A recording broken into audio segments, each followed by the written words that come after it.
हे guys, अस्सलाम वालेकुम। Welcome back to my new blog. कैसे हैं आप सब? आई होप आप सब खैरियत से होंगे। अल्हम्दुलिल्लाह आप सबकी दुआओं से मैं भी बिल्कुल ठीक हूँ। तो ये व्लॉग है सैटरडे मॉर्निंग का। हम आए थे बाहर ब्रेकफास्ट करने के लिए और ये है ज्योति रेस्टोरेंट जो NIBM पर है पुणे में। तो यहाँ पर हम फैमिली के साथ आए थे। तो मैं अपनी मॉम के घर गई हुई थी तो एक दिन पहले रात में। तो यहाँ पर हम मॉर्निंग में ब्रेकफास्ट के लिए आए थे सब फैमिली साथ में। तो यहाँ पर हमने किया अपना ब्रेकफास्ट और मैंने लिया था दही वड़ा, क्योंकि मुझे यहाँ का दही वड़ा बहुत ज़्यादा पसंद है। देखिए दिखने में कितना ज़्यादा यम्मी दिखता है और टेस्ट में भी बहुत ही ज़्यादा यम्मी होता है ये। और यहाँ पर मेरे मॉम ने मंगाया था मसाला डोसा और मेरे डैड ने लिया था मेदू वड़ा सांभर और फिर मेरे नानी ने मंगाया था पूरी भाजी। तो यहाँ का ब्रेकफास्ट का जो टेस्ट है वो बहुत ही ज़्यादा डिलीशियस है। तो यहाँ पे हमने ब्रेकफास्ट किया और उसके बाद हम फिर यहाँ से निकल गए थे घर जाने के लिए। तो मुझे बाहर का ये जो व्यू था ये बहुत ही ज़्यादा प्रिटी लग रहा था। ये जो आपको सारे फ्लावर्स दिख रहे हैं ये सारे रियल फ्लावर्स थे और दिखने में बहुत ही ज़्यादा अच्छे लग रहे थे ये। इसके बाद मैंने कोई शूट नहीं की उस दिन की, तो ये डायरेक्टली नेक्स्ट डे का यहाँ पे मैंने वीडियो लिया है जो थी शब बारात की रात। तो यहाँ पे उस दिन मेरा रोज़ा था, हम सबका रोज़ा था घर में। तो यहाँ पे मैं प्रिपेयर कर रही थी इफ्तारी के लिए कुछ बनाने के लिए। तो यहाँ पे मैं बना रही थी ग्रीन मसाला का चना। तो यहाँ पे मैंने सबसे पहले अनियन ऐड कर दिए ग्राइंडर में, उसके बाद मैंने कोरिएंडर लीव्स ऐड किए और यहाँ पे मैं अभी डाल रही हूँ ग्रीन चिली और गार्लिक। और इसके बाद मैं इसमें थोड़ा सा ज़ीरा ऐड करूँगी 1 टेबलस्पून जितना, और फिर इसमें थोड़ा सा पानी ऐड करके मैं इसका पेस्ट बना लूँगी। तो हमें इसका स्मूथ सा पेस्ट बना लेना है। और ये देखिए इस तरीके से मैंने इसका पेस्ट बना लिया है। अब यहाँ पे मैं एक प्रेशर कुकर में ऑयल ऐड कर दूँगी थोड़ा सा। ऑयल जैसे ही गर्म हो जाता है, ऑयल गर्म होने के बाद जो हमने यहाँ पे पेस्ट बनाया है ग्रीन मसाला का वो हम इसमें ऐड कर देंगे। तो बिल्कुल लो फ्लेम पर हमें रखना है मसाला ऐड करके और 4 से 5 मिनट तक हम इसे फ्राई करते रहेंगे लो फ्लेम पर, ताकि मसाला का जो रॉ स्मेल है वो अच्छे से निकल जाए। और जैसे ही इसका रॉ स्मेल निकल जाता है 4-5 मिनट के बाद इसमें हम मसाले ऐड कर देंगे। तो इफ्तार के लिए हम एक्चुअली हमारी सिस्टर के घर जा रहे थे। तो मैं यहाँ पे सिर्फ मैंने चने बनाए थे क्योंकि उसने मुझे मना किया था कुछ लाने से, तो मैंने सिर्फ यही चीज़ बना दी थी। बाकी चीज़ें बाहर से भी ऑर्डर की थी उसने, वहाँ पर कुछ जाकर भी मुझे कुछ बनाना था। तो यहाँ पे मैं जल्दी जल्दी बस वही प्रिपेयर कर रही थी जाने से पहले। तो यहाँ पे मसाले में मैं ऐड कर रही हूँ कोरिएंडर पाउडर 1 टेबलस्पून, हल्दी पाउडर 1 टेबलस्पून और सॉल्ट आपके टेस्ट के हिसाब से ऐड कीजिए। तो ये सब ऐड करने के बाद हमें इसे 2 मिनट तक के और फ्राई करना है मसाले को। और फिर इसमें से जैसे ऑयल सेपरेट होने लगेगा, यहाँ पे मैंने सोक करके चने रखे थे रात भर से और इसे मैंने वॉश करके इसमें ऐड कर दिए। और इसके बाद हम इसमें पानी ऐड करेंगे। पानी मैंने इसमें 1 ग्लास जितना ऐड किया है और इसे हम प्रेशर कुक कर लेंगे। तो प्रेशर कुक हमें इसे 10 मिनट के लिए मीडियम फ्लेम पर करना है, 10 से 15 मिनट के लिए, ताकि जो चने हैं वो अच्छे से इसमें कुक हो जाए। तो मैं बहुत जल्दी में थी इसलिए मैंने इसके बनने के बाद मैंने इसकी वीडियो नहीं ली।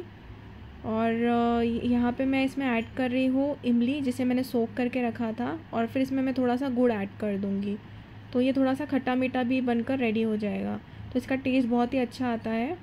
तो यहाँ पे मैंने इसे प्रेशर कुक कर लिया और फिर मैंने इसकी वीडियो लेना भूल गई थी क्योंकि मैं बहुत ही ज़्यादा जल्दी में थी जाने के लिए। तो मैंने इफ्तार में जो यहाँ पे हमने वीडियो ली थी उसमें से मैंने आपके साथ ये शेयर किया है, चने का जो पिक है वो। तो यहाँ पर मैं अपने सिस्टर के घर पहुँच गई थी और यहाँ पे मैं पकोड़े फ्राई कर रही थी। यहाँ पे मैं बना रही थी कॉर्न के पकोड़े और अनियन के पकोड़े। तो यहाँ पे हमने सब प्रिपेयर किया, उसने पहले से ऑलरेडी बहुत कुछ बनाकर रखा हुआ था। तो यहाँ पे मैंने आने के बाद बस ये चीज़ें बना दी और फिर इसके बाद हम इफ्तार के लिए बैठ गए थे। तो ऐसे हम लोग जो है हमेशा जो शब के टाइम पर, पहले शादी के पहले हम लोग हमेशा सारे कज़न्स जो है वो मिलकर ऐसे इबादत करते थे किसी के घर जाकर। कभी वो लोग मेरे घर आते थे या मैं उनके घर चले जाते थे, जब हमारी शादी नहीं हुई थी तब। बट अभी शादी होने के बाद ज़्यादा टाइम नहीं मिलता है ऐसे शब के टाइम पर एक दूसरे के साथ मिलकर ऐसे पढ़ना। तो बहुत सालों के बाद हमको ऐसे फिर से चांस मिला था, बट इसमें भी हमारे सारे कज़न्स नहीं थे, कुछ कज़न जो थे वो नहीं आ पाए। तो यहाँ पर मैं अपनी सिस्टर के घर चले गई थी क्योंकि मेरे हस्बैंड भी जो थे वो रात में मस्जिद चले गए थे नमाज़ पढ़ने के लिए। तो यहाँ पे मैं उसकी अपनी सिस्टर के घर आ गई थी नमाज़ के लिए, और मेरे और भी कुछ कज़न्स थे जो लोग आ गए थे यहाँ पर नमाज़ पढ़ने के लिए। तो यहाँ पे हमने इफ़्तार की और उसके बाद हम यहाँ पे मगरिब के नमाज़ के बाद यासीन पढ़ रहे थे। मैं बाहर बैठकर पढ़ रही थी बालकनी में। और फिर उसके बाद थोड़ी इबादत करने के बाद हम थोड़ा हमने यहाँ पे ऐसे बैठे थे बालकनी में। उसके बाद हमने डिनर कर लिया, डिनर टाइम हो गया था इसलिए। तो यहाँ पे मेरी सारी फैमिली हम लोग बैठ के डिनर कर रहे थे और माशाल्लाह मेरी सिस्टर ने खाना बहुत अच्छा बनाया था। उसने चिकन अंगारा बनाया था घर में। बहुत ही टेस्टी एंड डिलीशियस था ये। तो यहाँ पे हम सब ने अपना डिनर कर लिया और डिनर के बाद हम थोड़ी देर के लिए ऐसे वॉक करने के लिए गए थे नीचे सोसाइटी में। तो हम ऐसे वॉक करते करते आगे चले गए थे बाहर आइसक्रीम खाने के लिए। तो यहाँ से हम वॉक करते करते बाहर जा रहे थे सोसाइटी के बाहर आइसक्रीम लेने के लिए। और फिर यहाँ से हमारी थोड़ी वॉकिंग भी हो गई क्योंकि हमने डिनर किया हुआ था। और फिर वहाँ पे जाके हमने आइसक्रीम ली और फिर वहाँ पे थोड़ी देर के बाद हम सोसाइटी में आकर थोड़ी देर बैठ गए थे क्योंकि हमें फिर से अपनी नमाज़ें जो थी वो स्टार्ट करनी थी घर आकर। तो हमने थोड़ा सा ब्रेक ले लिया था। और यहाँ पर मैं थी और मेरे पीछे सारे कज़न्स थे हमारे, और ये हम सब जा रहे थे यहाँ से। तो बस फिर यहाँ से आइसक्रीम लाकर हम सोसाइटी में थोड़ी देर नीचे बैठ गए थे। यहाँ पे हमने आइसक्रीम खाई अपनी, और फिर इसके बाद थोड़ी देर हम मस्ती कर रहे थे, कुछ गेम्स खेल रहे थे क्योंकि थोड़ा सा ब्रेक हमने लिया था यहाँ पे नमाज़ से।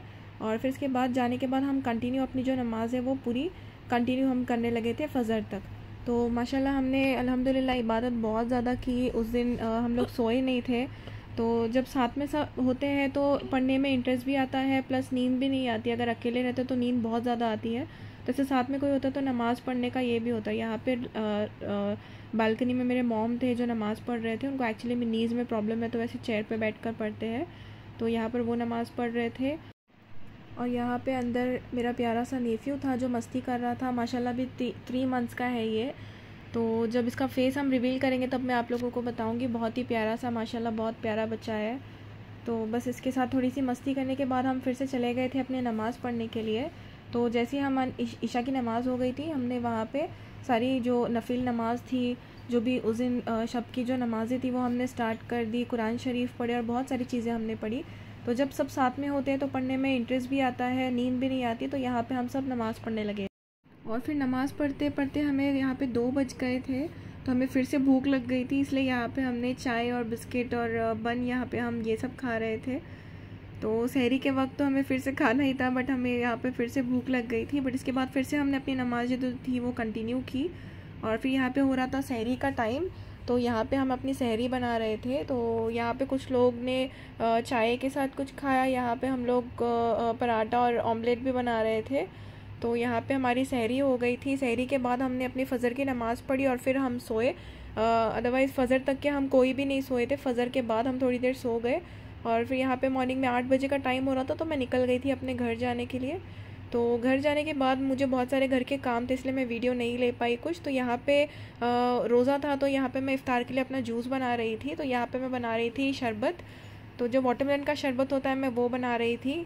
इसे मोहब्बत का शरबत भी कहते हैं। तो यहाँ पे मैंने वाटरमेलन के जो पीसेस थे वो छोटे छोटे चॉप करके इसमें ऐड कर दिए जार में। इसके बाद मैं इसमें ऐड कर रही थी सब्ज़ा, जो मैंने इसे सोक करके रखा था। और फिर इसके बाद मैं इसमें ऐड करूँगी शुगर। तो यहाँ पे मैंने शुगर ऐड की है। शुगर आपके टेस्ट के हिसाब से आप ऐड कर सकते हैं। और फिर इसके बाद मैं इसमें ऐड करूँगी कस्टर्ड पाउडर। तो कस्टर्ड पाउडर इसमें मैंने 1 टेबलस्पून जितना ऐड किया है, क्योंकि कस्टर्ड पाउडर ऐड करने से थोड़ा सा इसमें थिकनेस आ जाता है और इसका टेस्ट भी बहुत ज़्यादा अच्छा लगता है।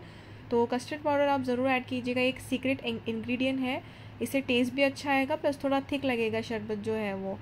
और फिर इसके बाद मैंने इसमें कुछ आइस क्यूब्स ऐड किए और मैं इसमें ऐड कर रही हूँ रूह अफ़ज़ा। तो रूह अफ़ज़ा यहाँ पे मैंने 2 टेबलस्पून जितने मैंने यहाँ पे डाला था और इसमें मैं ऊपर से मिल्क ऐड कर दूँगी। तो मिल्क ऐड करने के बाद इसे थोड़ा सा हम रेफ्रिजरेटर में मिक्स करके रख देंगे और चिल्ड होने के लिए।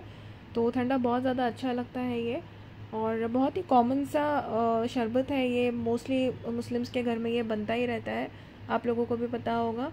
तो मुझे इफ़्तार के वक्त ये शरबत बहुत ज़्यादा पसंद है, और मैं कुछ चीज़ रहो ना हो ये चीज़ मुझे चाहिए ही चाहिए अपने दस्तर पे। जब मैं इफ़्तार के लिए बैठूँ तब तो मुझे बहुत ज़्यादा पसंद है ये शरबत, और इससे दिल बहुत ही ज़्यादा खुश हो जाता है। जब अब इफ़्तार के बाद ऐसे ठंडा ठंडा शरबत पीते ना तो बहुत ज़्यादा अच्छा लगता है इससे। तो बस ये था मेरा आज का व्लॉग। आई होप आप लोगों को पसंद आया होगा। अगर आपको मेरी वीडियो पसंद आई हो तो प्लीज़ मेरे चैनल को लाइक शेयर और सब्सक्राइब करना ना भूलें। इंशाल्लाह मिलते हैं आप लोगों से जल्दी नेक्स्ट व्लॉग में। तब तक के लिए अपना ख्याल रखिए और मुझे दुआओं में याद रखिए। Thank you for watching. Allah हाफिज़।